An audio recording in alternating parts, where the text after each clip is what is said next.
Flying 100 miles per hour, the Ton, down the coast of Highway 101 through the Hoh Rainforest, on bikes held together with nothing more than determination. The Ton is a Pacific Northwest motorcycle and lifestyle magazine created by motorcycle, tattoo, and rock and roll enthusiasts huddled in the rainiest, drenched stretches of highways in the world. You can find more about The Ton and purchase a copy at thetonmag.com or on Instagram at thetonmag. That's ThetonMag. On with the show.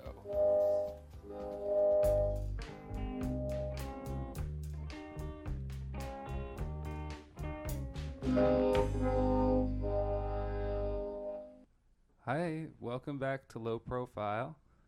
I'm here now with a room full of guests, and we all have one thing in common right now.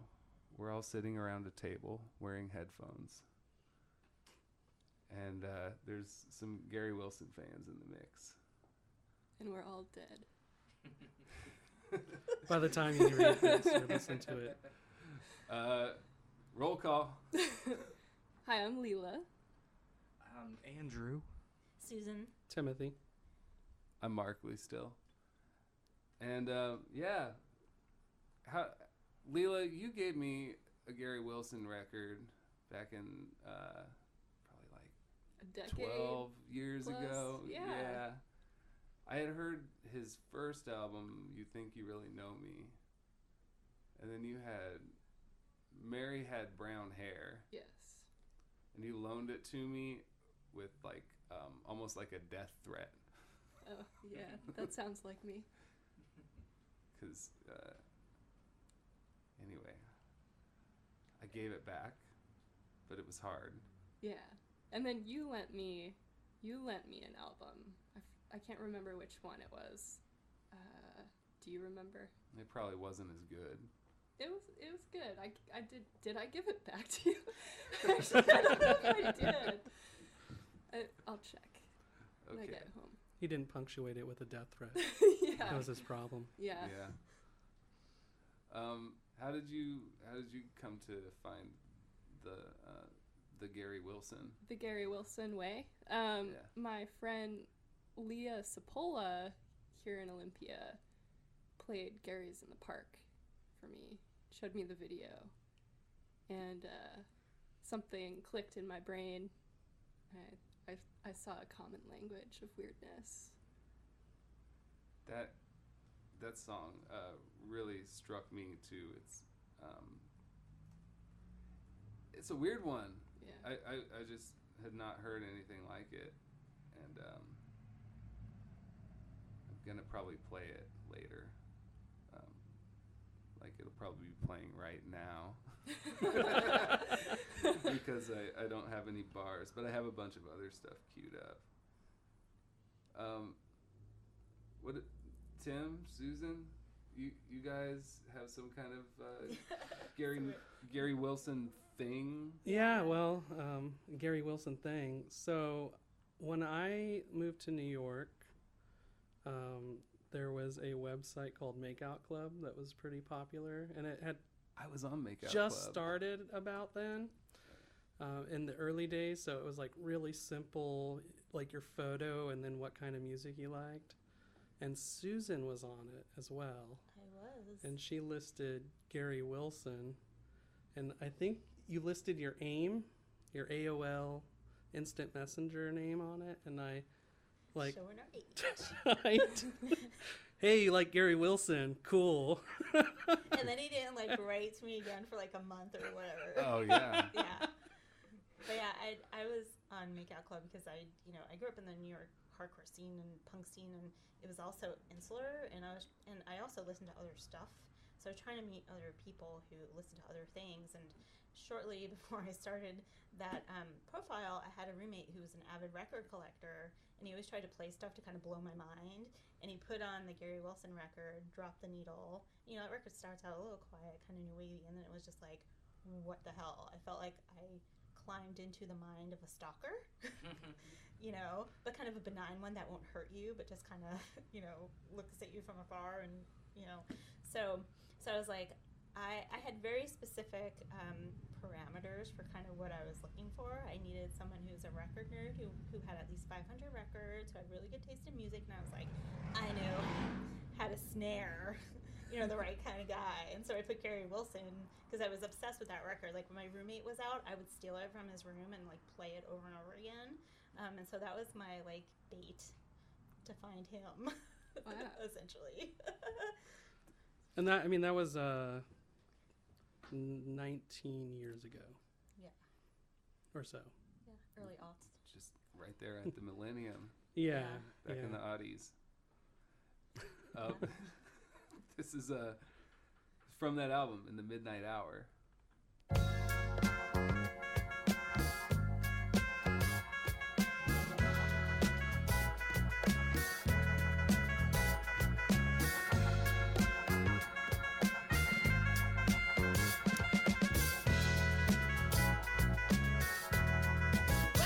When I wake up, you're always on my mind, yeah.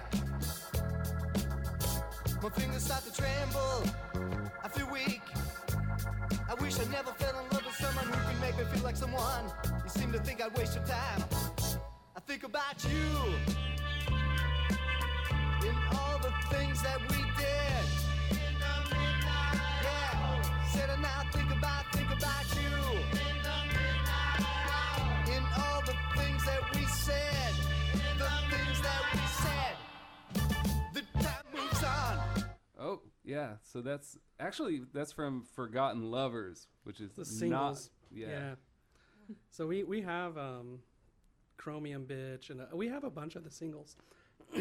So I found Gary Wilson, I was DJing at Chaos, and back then the records were right behind the booth, and you can just go peruse, and it was like the weirdest looking record stuck in the punk section for some reason. Okay. And then I played a random song. I can't even remember which one it is now, to be honest. And then I was kind of obsessed, and it was really hard to find a copy of that record then. Like, there was probably only 300 of them pressed 2 different times, so 600 in circulation. So it was like an obsessive search, and then I started talking about it, and I realized that like all the old Chaos DJs, like from the 70s and 80s, like Foster and Roll, the people who do Mix 96 now, and Matt Groening were like super obsessive about it too, and they had brought him to Olympia to perform. So it was kind of this weird thing, and then the New York Times ran this piece. Neil Strauss, who was a really great writer before he became a pretty trashy writer, did this really great article about it. And so like all this stuff started happening, and then Motel Records did the reissue, and that's why I put like on the profile, I really like Gary Wilson, because it was like a real like feverish obsession at the time. Yeah. And there wasn't really anything like it musically. Like now I think people hearing this will like be like, oh, it sounds like Ariel Pink or something like that. Like there's a lot of things that are derivative of it, but it's pretty singular in its thing, and it was like really hard to find information, especially in the way the internet was then. Yeah, I know. I don't know if you guys know Dame Funk, but he's another guy who I guess is big on Gary Wilson, and I think he might have something to do with Stone's Throw having released some stuff. Like, yeah, that second record, or that Brown Hair. Yeah. Some singles and stuff. This is from that. Well, I know that this is on Mary Had Brown Hair, and also came out as a single. I got the 12-inch of it. A lot different from that last song, and this one's called Newark Valley. Over the hill, and that's weird little what fade it's all in there. about. My friend introduced me to a girl from Newark Valley, and that's why I'm going now. Her hair was golden brown and she wore blue jeans, and she told me that she cried a lot. I told her not to worry about those little things. Our feel like this is the perfect music to like find a parking lot and just drive around doing donuts like as fast as you can. If you just gotta like let off some steam or something, that's one way to do it without hurting anyone, as long as you're really careful. Little Gary Wilson therapy. Yeah. So another piece of therapeutic advice here on the show. The cover of this record is really stark. It's like just black and white, the 12-inch of it. Yeah. And that's what I think is really attractive about him also, is his presentation has been really idiosyncratic. If you look at the first album, like you wonder what the hell it is. Like it doesn't fit in with any kind of visual lexicon of what's going on. Yeah. And then once he kind of creates the character and develops it, like all the packaging is really singular. Yeah, he packages himself, literally. We talk about that a little bit. Has anyone seen him live before? No, I think we had a chance to see him, and then like was that the North 6 show? Yeah, it was like at North 6, and I can't remember what the circumstance was. Maybe it was like really crappy weather or something like something that. Stupid. Yeah. But we ended up not going, and then now we see video of it, and we kick ourselves over and over for missing it. Yeah, totally missed an opportunity there. Yeah, I heard that he was pretty mind-boggling when he came to Olympia in I guess it was like 1980. Yeah. I've heard a few different conflicting what year it was, but yeah, I have too. That's not important, really. Yeah, I've heard 78 a few times. Mm-hmm. I've heard 82. Oh, okay. I've heard 78. Yeah. So there's a 4-year window where he was here. He made it to Olympia. Oh, yeah. he I know he passed through because this was like chaos here. It was the only station playing his record. And so people came because they'd actually heard of him. Yeah. I worked at CBGB for a long time, and he infamously played there to no one, pretty much, and was asked to never come back. Wow. And then he came back. Didn't Suicide do that too? From talking to Hilly, Suicide was more of a Max's Kansas City band. Uh-huh. They may have played CB's, but like they did regular Max's shows. Yeah, I know they made people really angry. Oh God, yeah. Well, they're scary. Yeah, I guess he felt welcomed here. Like people were, I guess they were kind of put off by it, but they were like, "Cool, do your thing." Why do you think people in Olympia gravitated to it? God, I don't know why here, but I'm glad it happened because the influence is like stuck around, at least to where, people keep pushing the music forward. I know like, young, like early 20s kids who are digging on it and like just discovering it. It must be, it's the water? I don't know much about what was going on in Olympia at that time. Was there any avant-garde stuff going on at all? It was like before the punk bands started. There was a couple small punk bands, but really the radio station, what John Foster was doing with requiring independent play and everything, was really avant-garde in its own right, and in fact became a model for college radio all over the country. And they were bringing in like big players in independent music to the radio station, like Carla Bly's jazz stuff, which really wasn't being done other places.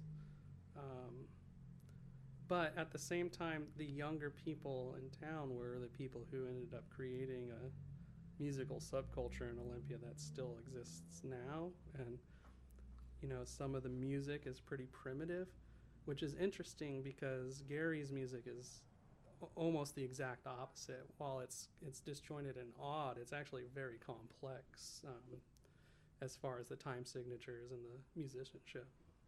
Yeah, and he's, he plays I think, a regular weekend gig in San Diego of doing just kind of like jazz standards and kind of a lounge act, which totally makes sense. And Well, apparently his dad did a lounge act when he was growing up too, so he probably was influenced by that also in a weird way. I find that really interesting that he kind of carried that on, doing kind of that standard stuff, but then doing all this weird stuff on his own too. It's really interesting. Yeah. Well, like, I don't know, like, I know he kind of works with, like, his stage persona. The way he gets made up for that is just, I mean, it seems to me that it must be, like, fairly random. He's got, like, an arsenal of things he could throw together an outfit with, but he doesn't necessarily have to have all of them. Yeah. Just like whatever he can come up with. I always wondered, not knowing a lot about how his albums are put together, but is he the frontman of some other musicians, or is he more of a one-man show, kind of doing it all and recording it himself that way?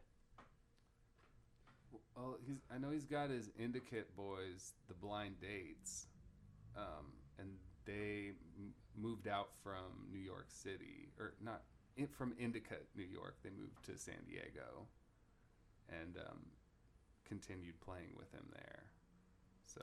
And then live, he's a frontman persona, but I mean, there's something about the music of the later, like the stuff after the, like, rediscovery, that the way it's recorded, it sounds like one person recording it. And the reason I say that is, like, there's certain artists, like even Prince, where you could tell the way they syncopate to each other that they're recording to their own way of playing, because the way that you do rhythm is pretty similar. When you have multiple people recording it, there's a little bit of air that it creates that's not there when you do it all yourself. Right, yeah, it's kind of like he's got these building blocks that he likes to use, and just kind of switches them around. Like, I've noticed a lot of similar motifs in the songs. I had a little laugh because I was listening to a song from Electric Indicate, and then I kind of randomly picked a song from his Christmas with Gary Wilson album, and I swear they had the same intro. Yeah.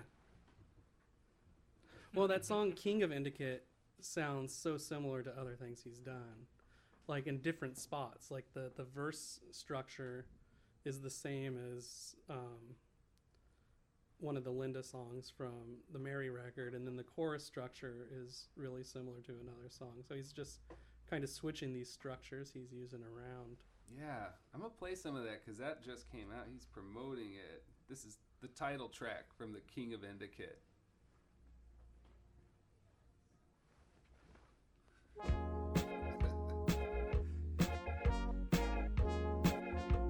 Yeah, that sounds so cool. So cool. Last night I walked in the sand, 'cause I wanted to hold your hand. And I laughed every night 'cause it feels oh so right. The King of Endicott is sad tonight. I wanna hold your hand, and I'll take you to my magical land. The leaves look cool when they dance by the moon. I'm gonna take you to my high school, and we'll laugh every night 'cause it feels oh so right. I told you that. The idea of like taking someone to your high school on a Friday night.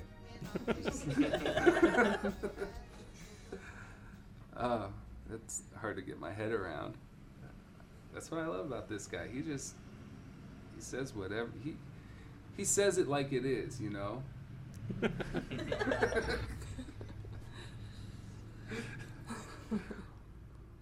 You know, you don't have to ask him why.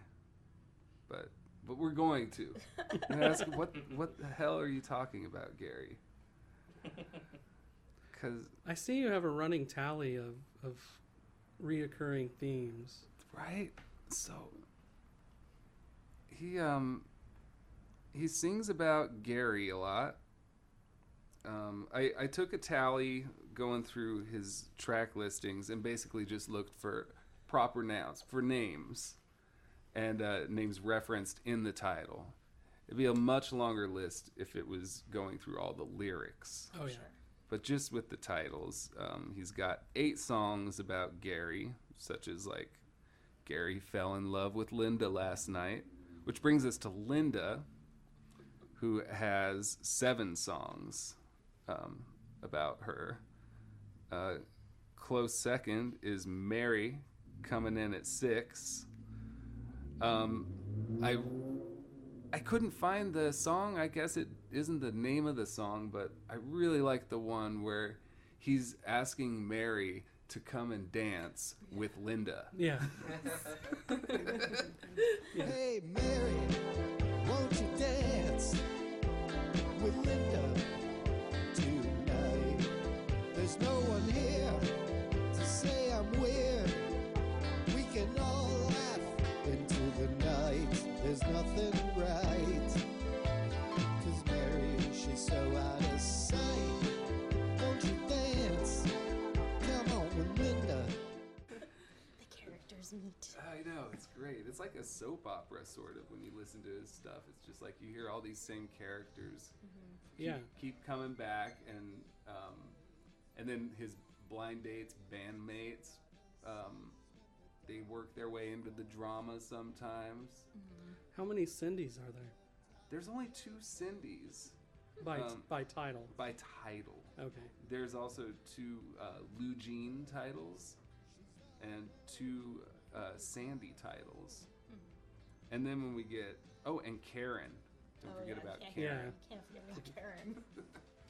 Karen's the kind of name that you say to someone like when they're really rude. Like even if you're not Karen, like if someone says something's really rude, you're like, yeah, Karen.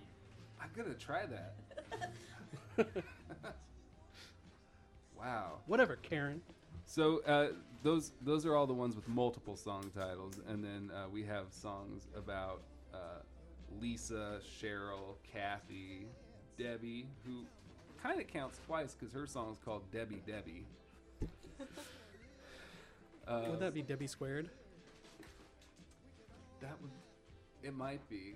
Or, I don't know. So, you know what's interesting is you were talking about how he has a set of accessories that he likes to use, and then he has a set of like themes musically he likes to use, and then he has these set of people that he likes to use. It's really interesting. He puts parameters around what he's doing. It's like a world that he's built of all these parts that he mixes and matches. Yeah, it's like all these circles that cross over. Yeah, he's a very circular person. Yeah. Wait, are these people? I thought that these were his girlfriends or something. I don't know. And that he was writing these like songs about it or something like that. Yeah. See, in my mind, he's like this like weird stalker who has all these women that he like lovingly looks at from afar and makes up stories in his head about the relationships that they do and don't have. Right.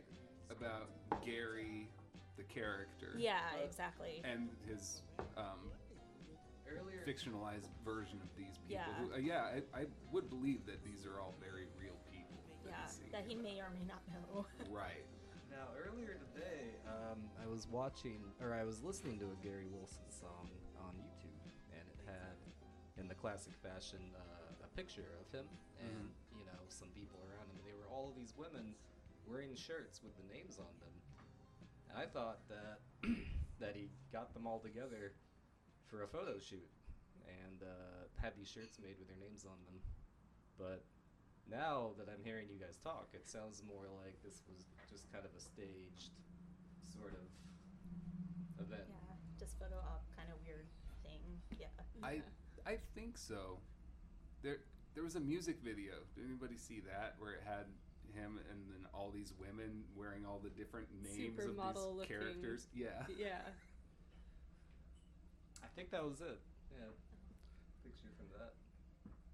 Yeah, it made an album cover too. I think Gary on Friday Night with Gary Wilson, something like that. Sounds like a blast. Yeah.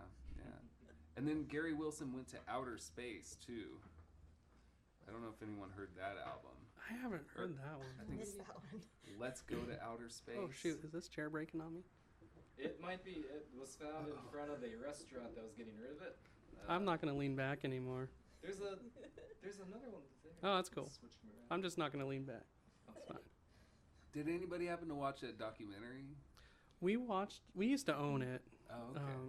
Another odd obsession was Plexifilm, the company. Like everything they put out, we bought. So it was like this weird little crossover, yeah.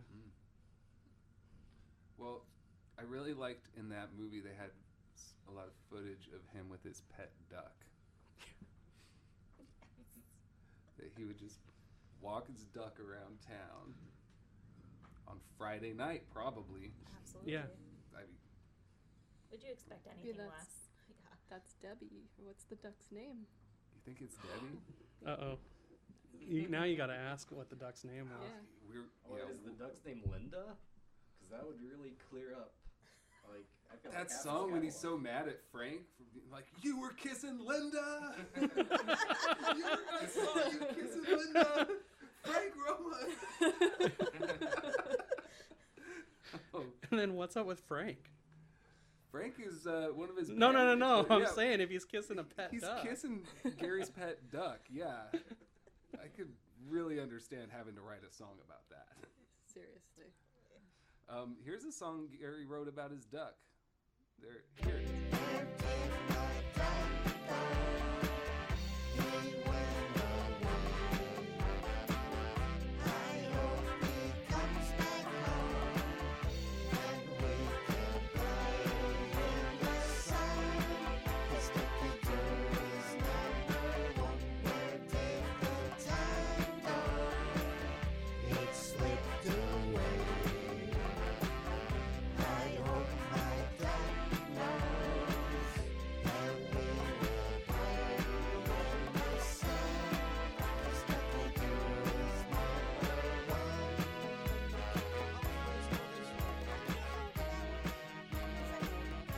So beautiful.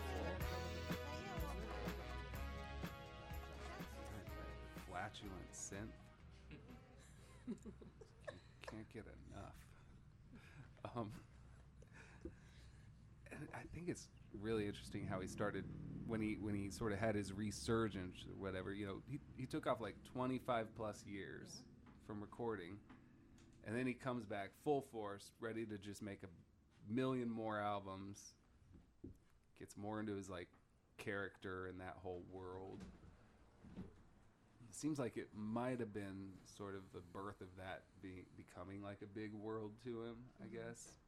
Yeah, I mean, there's a weird, like, mid-period, though, too. Like, there's the stuff in the mid-90s that he was doing, which were, like, just experimental jams. Is that like music for piano? Yeah, and music for drums and stuff like that. I didn't know about music for And, drums. And he was doing, like, video art with it, too. Oh, wow. So, I mean, I didn't know that. so it's like one of those, like, what was your impetus to start doing it again? Mm-hmm. And then why do you stop and then start again, like another 10 to 15 years later again? And why are you doing so much pitch shifting on the voices all of a sudden? Yeah, there's a lot more of that. A lot more. I think maybe we'll give this guy a call and find out what the hell's going on around here.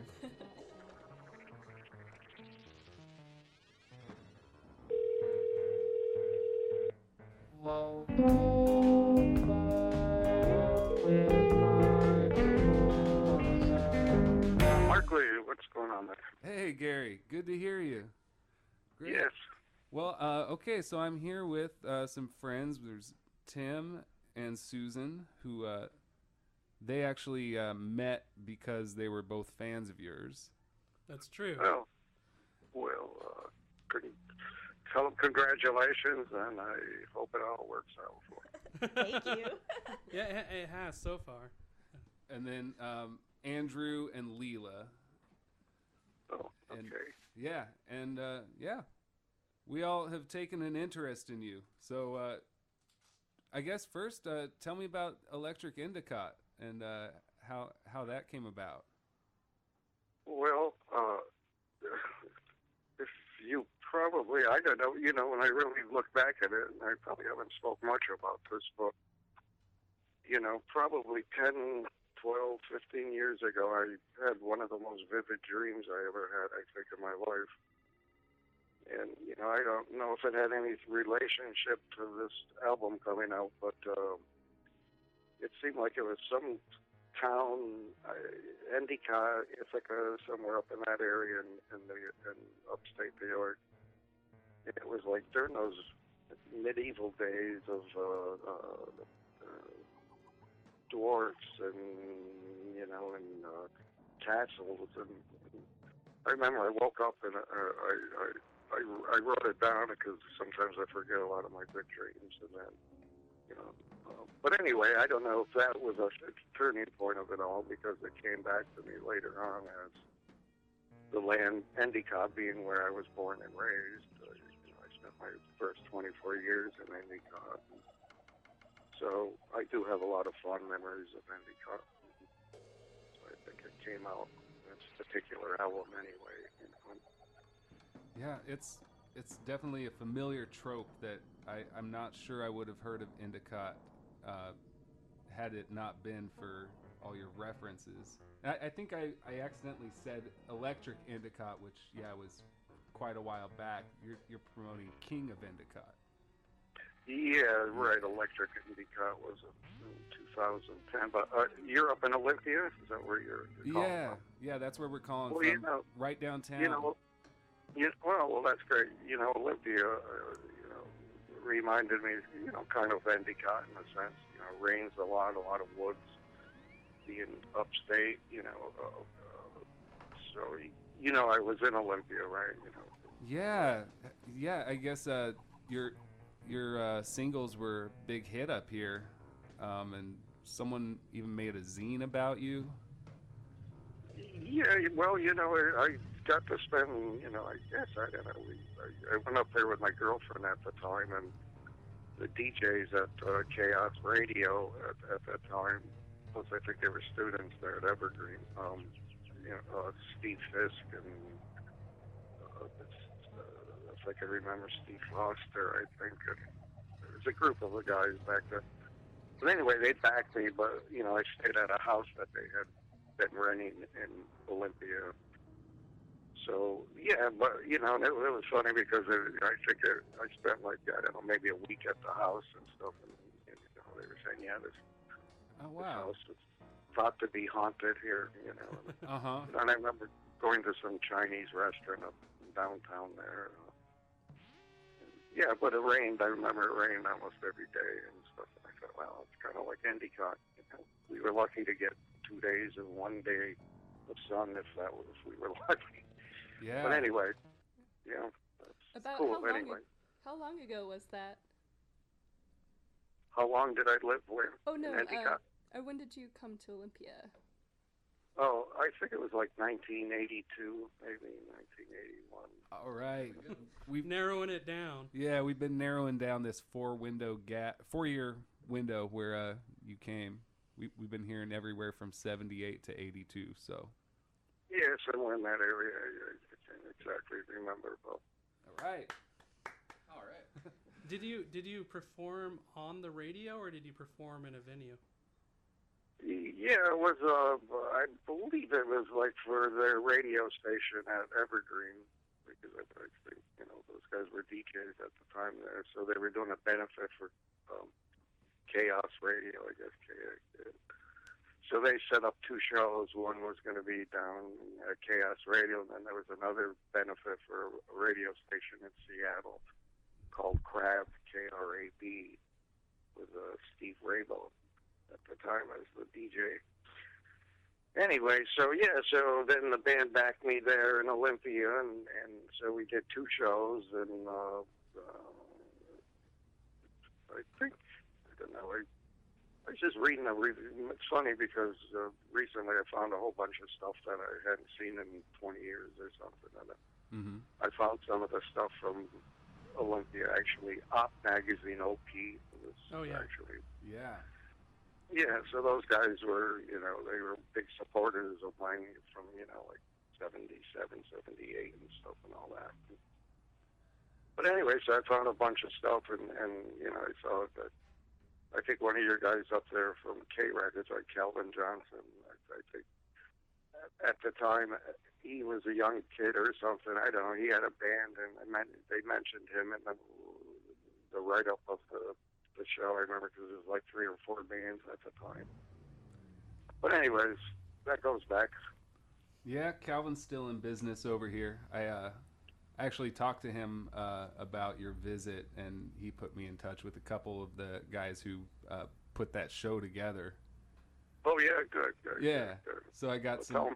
Tell them I said hello when you talk to them. I will. They'll be happy. They were. I caught them both off guard because I called them out of the blue, and they're like, "That depends who's asking." And I'm like, "Oh, I just wanted to know about Gary Wilson," and they're like, "Oh, Gary, yeah."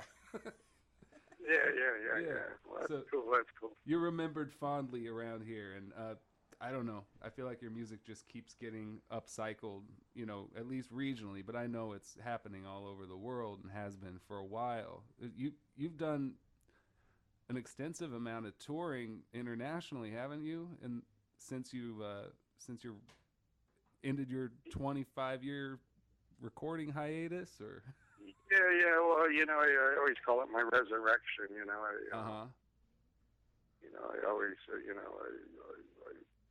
and that all happened. It's a funny story, and that even connects you guys a little bit up in that area. But around 1997, when Beck did the Odelay album, a couple guys from Olympia. They had I don't know what their names, Dave Raw, had the radio station, I guess, and or something. And anyways, they wanted to re-release You Think You Really Know Me at that time in 1997. So they came down from Olympia and that area and took my master tapes, and we're going to re-release the album, but it never occurred, and it was re-released in 2002 and with a different label in New York. But yeah, those guys came down, I remember, and they were all set. Cause I guess they went to see a Beck concert, and he was doing 6.4 or something. oh, So wow. they got all excited about bringing, Resurrect. And these are, some of the same guys that were part of that, when I did the show. Somehow they were all connected in some way. So, Gary, I also wanted to ask you about your pet duck. Oh yeah, no, don't make me sad now. Well, what was your duck's name? Well, one was named Yogi, one was named Ducky Doo, and I had a couple other ones, but I forgot their names actually. But those two were the ones that stood out more. Yeah. And that's a story. That's a story of being out in the woods. You might relate to. I don't know if they still even do it, but when we were younger, Easter time, the 5 and dime stores would sell ducks and chickens. Yeah. Baby ones, though. They would actually have baby ducks and baby chickens for Easter time. Mm-hmm. And they would actually color the chickens yellow, green, blue, red. I don't think they could ever do that again. But no, I remembered that happening when I was little, and I don't think. Do you remember that? Yeah, they were doing that still in the 80s anyway. Is that right? Right? But anyway, that's where my ducks would come from, and it was still cold, during that time, So we kept them in the basement of our house. I had like a refrigerator box where I would keep them. And then by the time when spring and summer would start popping up and it get warmer, we'd come out and he lived around in the garage and stuff around the house. But yeah, they were my good pets. They always reminded me of like baby dinosaurs or little miniature dinosaurs running around. That seems accurate. Yeah. You haven't had any ducks in San Diego? No. I always thought if I ever did had a place where I could put like a pond or something, I would probably get some. But anyways, yeah, they're good little things. Yeah, I only ever had one friend growing up who had a pet duck, and her name's Steffi, and you played at her 30th birthday party. You did or we did? You did. Oh, is that right? Yeah, somewhere in L.A.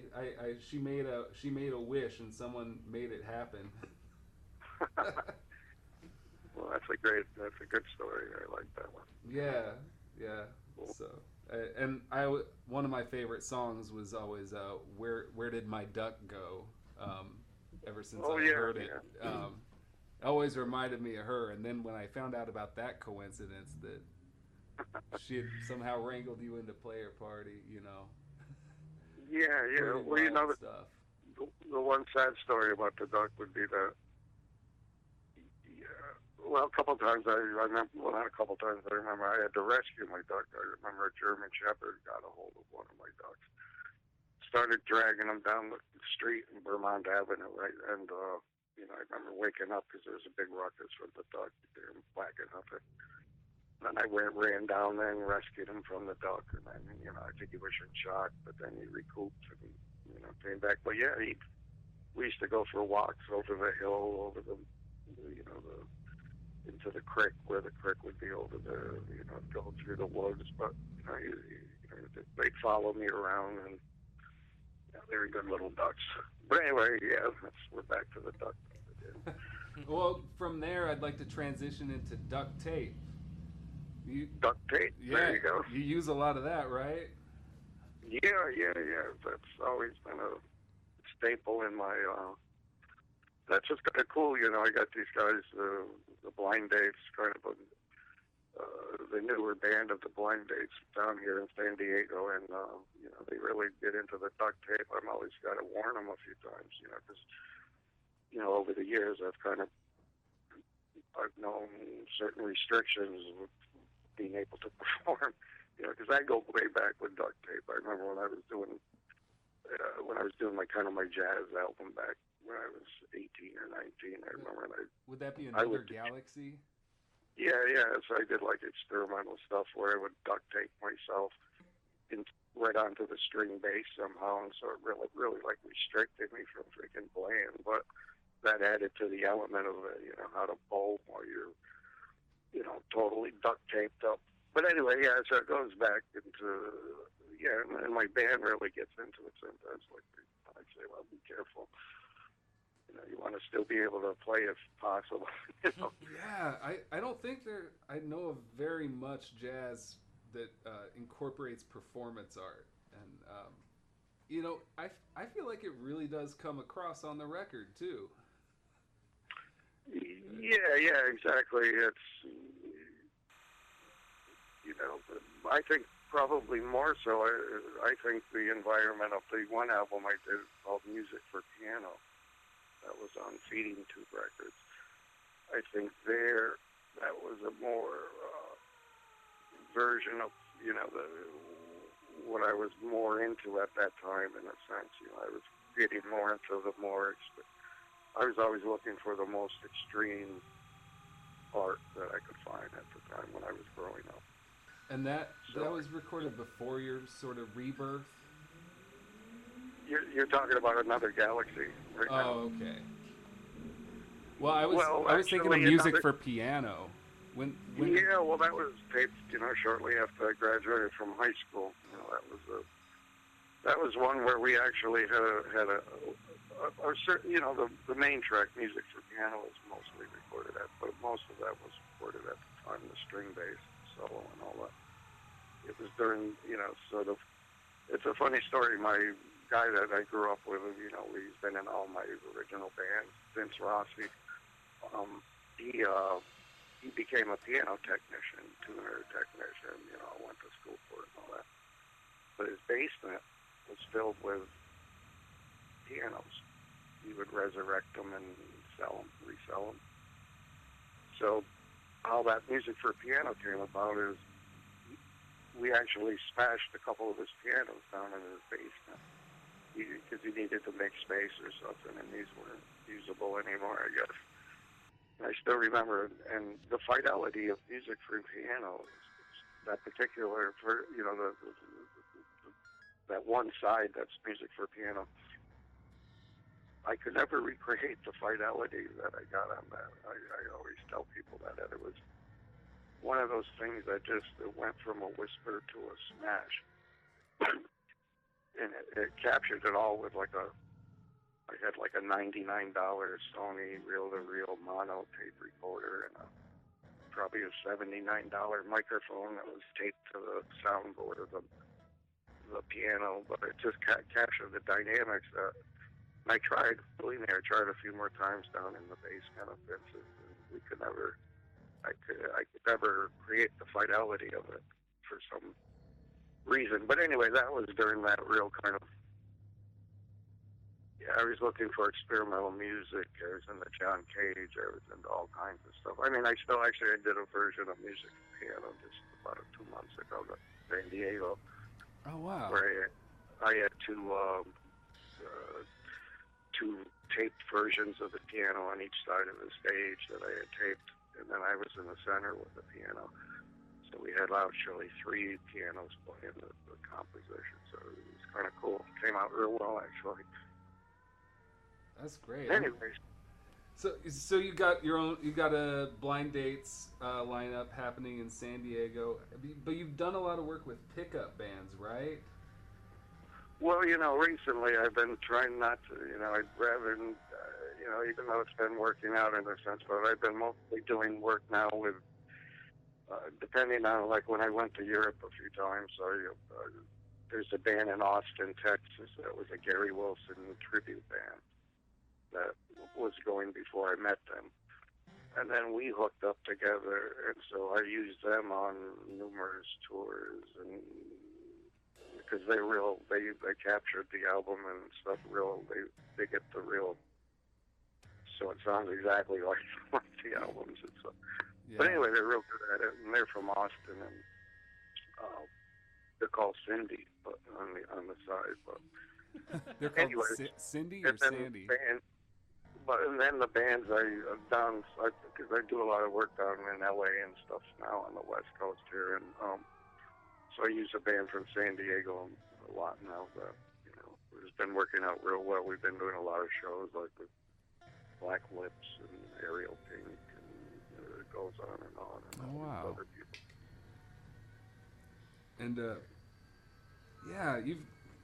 you've also got a regular gig just playing piano at a club, right? Like more of a jazz thing? Is that still a thing? Yes, it is. Matter of fact, I got to rehearse with them tomorrow. We got something coming up on Tuesday, but a show on Tuesday. But yeah, I've been with this guy since 1985 or something. He's like a singer, but his whole music is, he's like Sinatra and Johnny Mathis and Nat King Cole. So I play. I'm just kind of a side man. It's kind of. I thought about it in all my years. It's kind of like therapy. There's the two sides. So the side that I play with Donnie knows nothing about my original music. They're like restaurants, country club people, and so it works out great. So I can, play Gershwin. We play, the Great American Songbook, let's say, and then I can go from that extreme to Gary Wilson on the other side of the border. So it keeps me balanced. And, I've been doing that since I've been when I was young, you only had to be 18 to play in bars and to drink, when I was a kid. So as soon as I got out of high school, I started playing, I was playing with Peggy Lee's piano player, and got in with these professional guys that were, more sophisticated jazz pop. Anyways. And your dad was a singer, right? Well, he's a string bass player. Okay. He worked in IBM in the daytime, and then he played he had a good gig for about 30 years, a hotel with a quartet. So he was like playing stand-up bass. So I was born into playing music, and then all the Wilson family, had to play an instrument coming from, grammar school onward, be it flute. I was playing cello and bass and throughout my school years, and my dad being, playing 4 nights a week in this hotel, so it became just normal. And then when I was young, this was even before the Beatles, I was into Dion and the Belmonts and Bobby Rydell. Yeah, early rock. Yeah, these top guys, and I'm still like in 4th grade and stuff, and my mom would curl my hair to look like Dion or one of those Frankie Avalon looks, and so I kind of wanted to be a teen idol when I was 10 years old or to 11, and then the Beatles came out, and I said I still stuck with Dion, but then I became a Beatle fan, and then I went to see the Beatles in New York at Shea Stadium and got to see them, and then got caught up in that whole Beatlemania, Beatle band. So, by the time I hit 7th grade, I was already playing in a rock and roll band and, doing the, good, and I was in a good band, actually. You've heard of that one release that Cleopatra put out. Actually, it was a record I made in 1967. My first rock band, really, called Lord Fuzz. Yeah, Lord Fuzz. Yeah, and this was like during the height of, like I said, 1967, which some people consider one of the great years in rock. You had Jimi Hendrix, you had all these bands coming left and right. And we were good. Here's these young kids. I was thinking about how that I was playing Farfisa organ at the time, and I was thinking how and I wasn't sitting down either, so I don't know how the hell I was standing up. I was, you think about a 12 or 13-year-old kid. Pretty small. But anyway, we were pretty good. I mean, we could actually compete with a lot of the big bands that were, like we opened for 1910 Fruit Gum Company, and, we go against people that were 21 years old, and here we are like 13 and 12. But we had a chemistry. It was like a bunch of Italian kids in the neighborhood. That's why I always say they talk about garage bands now. Back in the 60s. 67, 68, 60. I mean, every block had a band playing in their garage, trying to pick the Beatles and the Rolling Stones and that whole psychedelic music was just going rampant at that point. Yeah, well, when did Gary Wilson, the character, come about? The Gary Wilson on stage with all the flour and eggs and lipstick and everything. That was a that all happened slowly, like I said, I started playing in rock, plus I was playing symphonic music in school and going into 7th, 8th and onward, and so I started getting into John Cage music, experimental art. I was a big fan of Robert Rauschenberg, so I got into my painting time when I was doing paintings and stuff. But I would sometimes go see a John Cage performance somewhere. I would often go to New York City with shows and stuff. But I was left a little empty. I thought, wouldn't it be cool to have Fabian or Frankie Avalon, or let's say Tony Bennett with a bucket of flour poured over his head in front of a John Cage performance? Something to add a little. Sometimes those shows would leave you a little without a personality put into it when it's avant-garde. So let's put a teen idol, in the midst of a John Cage show. And I think that's kind of slowly what's been happening in some ways with me, because I used to do like totally experimental stuff, where you'd be covered with flour and hay and everything else you could possibly think of on stage. And then I started wanting to incorporate music, and then I was trying to still find myself with the music, and it took me a while, because I released 2 records even before I hit where I felt it was Gary Wilson, where I could say, yes, this is Gary Wilson. And that was basically When You Think You Really Know Me came out, though it started, you can hear the change during the song's called I Want to Take You on a Sea Cruise, Chrome Lover, was right before it turned into You Think You Really Know Me. So I had made that's when it became the change. Let's call it the change. And that's when I became Where All the Sun, and then You Think You Really Know Me came out, and that's even a long story. I submitted stuff to a producer up in Woodstock, and then he turned me on to another guy named Robbie Dupree, who had a bunch of hits in the 70s, and he was going to produce me, so he brought me to Woodstock, up to Bearsville Studios. So that leads into another story. Todd Rundgren, you familiar with him? Todd Rundgren. Todd Rundgren, yeah. But anyways, yeah, he used to run Bearsville Studios for a while. And anyways, we opened for him, actually. He's on Cleopatra, too. So I says, hey, do you remember me in he wasn't my engineer at the time, but I was there like in 1975, I think. And I said, yeah, Bearsville. Because he was on Bearsville Records, too, for a while. And that's an interesting studio. Oh, man, that was the best studio. Because I usually don't go to studios. I do my own recording. But this was fantastic. It was built by, gosh, I can't remember his name, Jerry Grossman or something. He was the manager of Bob Dylan and Janis Joplin, all these really big-time people. And it was like a state-of-the-art studio in the middle of the woods in Woodstock. And anyways, that was a great studio. And we cut 4 tracks there, actually, before I self-released the album in 77.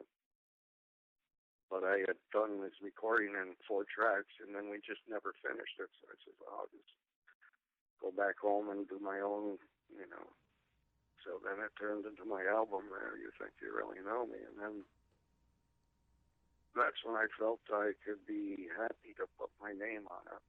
Actually, that's true.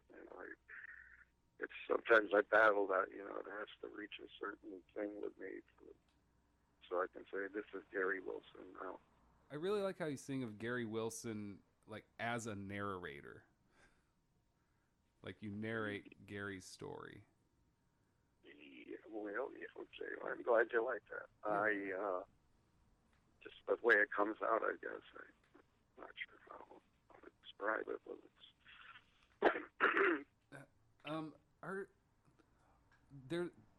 I took a tally this morning and laid out a bunch of the women's names that you sing about, and I came up with a list that had Linda and Mary coming up. Linda with 7 songs where her name's in the title. Mary's got 6. Yeah. And then we're down Linda. Who are Linda and Mary? Well, both my girlfriends at a time, but I'll tell you who's my first. Somebody just asked me this not too long ago. They said, well, who's Lou Jean? Lou Jean. Lou Jean's been in a couple of my record songs, too. Lou Jean. Now, Lou Jean was the first girl I ever kissed. I think I was in 7th grade or 8th grade. And she was actually kind of my first introduction to female. I was, switching over from being a boy. And now I'm turning into a young little kid, and she was the first girl that, I think I was in 7th grade or 8th grade probably, because she used to come to see Lord Fuzz, I remember. So she was from Johnson City, which was about 10 miles from Endicott, New York. But yeah, Lou Jean, Linda, but then Linda was one of the girls I really had a crush on, I remember. I thought she liked me, and we were kind of a thing. She used to come see Lord Fuzz a lot, too, during that time. And anyway, she caused me a lot of heartbreak, actually. I remember during my young, going into junior high, going into high school and stuff, those lonely summers, where you want to see her walking in the public park behind our house or something, and, where the kids used to come play, and, just kind of a turmoil. But the great news about that, I don't know if it's great news, but I did talk to Linda a few years ago, and so sometimes we stay in contact, because she never knew I had songs about her, right? Yeah. So all this stuff, it dawned on her, when all the, kind of during my whole resurrection of stuff, where she's mentioned so many times. But yeah, Linda was probably the one that I was the most serious about for a few years there where like I say, it was during those times, and, sad times, I remember a lot of just, because I guess she didn't like me what I thought she did or something in that nature. Young kids, right? Love is a many splendid thing. Great movie if you ever catch that one. Let me see what's the name of that one. I think that's the name of it. That sounds right. Sandra Dee and Troy Donahue. And I think it's forget that now. I'm going into another world. Anyways, yeah, okay. And then Mary and Linda. Mary becoming more probably when I came out to San Diego. Used to many a times out here, even though there were Marys in my hometown of Endicott. That's why a lot of the names is like a lot of the cool kids going, what kind of names are those? I'm thinking, then I started thinking, geez, I got to start making an album where I go back to like the 1800s where the names were familiar with girls back then, Clara, go on and on. But anyways, I don't know if that answered your question. Oh, yeah. I think that, that sheds some light. It's just people from your life that made a big impact. And it really shines through.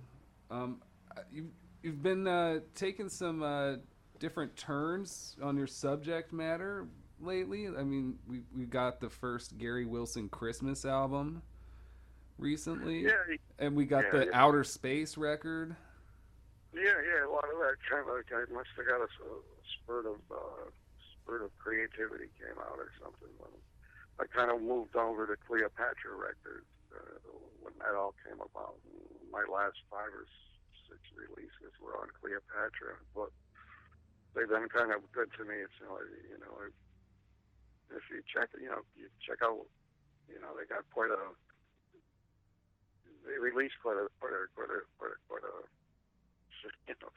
Matter of fact, we did a good party. This is a good story. We were Christmas party for Cleopatra this last Christmas up in it was at the Viper Room in Hollywood, right?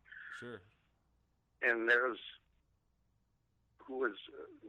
we opened right before. There was like 4 or 5 bands from Cleopatra Records. And who was there but Shatner and the Hoff from Knight Rider. What? So both of those guys are both there, at my show there, and I got to sit with Shatner for a while. And he's sitting right next to the stage there. But anyway, so that was fun there. That we did a show, and there's Shatner and the Hoff, and sitting next to me there. But anyways, that was a fun night. But that's part of Cleopatra Records, I guess. So like I said, they've been pretty, and they kind of propositioned me with the Christmas album. I feel like that night just ties it together, the Shatner and the Christmas, and then you go to Christmas in space. Yeah, it was great, actually. It was a cool night. Our keyboard player, got to smash his keyboard. He likes to do that periodically in the show. Shatner's right next to us, and like I say, we had a couple pictures taken with him. Anyways, it was cool, and they both have albums, I guess, on Cleopatra, too, so they were at the party, and, Is there any footage of this piano smashing happening? What did you ask me? Oh, is there any footage of this piano smashing during this party? I believe there is. I think it's on YouTube, actually. I think somebody taped the whole show, I believe, from there, it'd probably be Gary Wilson at the Viper Room. Viper Room, when you might find something. I know what I'm doing tonight. I think I was during probably smashed it. We do Gary saw Linda kissing Frank Roma, but a lot of times during the show I'll accuse one of the blind dates instead of Frank Roma of kissing Linda. So then it becomes a fight between us, and then he'll, if he has a keyboard, he'll smash it. I actually did that. We did a record release show last month up in Hollywood there. And I got to smash one of my Yamaha keyboards. I got a couple of them here. Anyway, so I like to do that. I always wanted to like take my string bass and throw it into a drum set, but I just never had the finances to probably pull that one off. Bass solo. I know you've talked about Frank Roma and that he's a friend, but he sounds like kind of a tramp. Hey, Frank goes back. We were good friends since 8th grade, I guess. He's always been with me on all my endeavors since we were young kids. You know, my things with my original bands. He was always there. He was my sax player, clarinet player. Plus, he made films. Oh wow! Yeah, so he made all those fun films from back in the day with you. Yeah. You see him on the Gary Wilson documentary that they put on. They had like extras, so they got Frank's films in there. But yeah, so he got really into that, and he worked at Roma's Bakery, Frank Roma. So he would always, so he had extra money, so he would save and he'd buy like a Bolex 16 millimeter, movie camera, and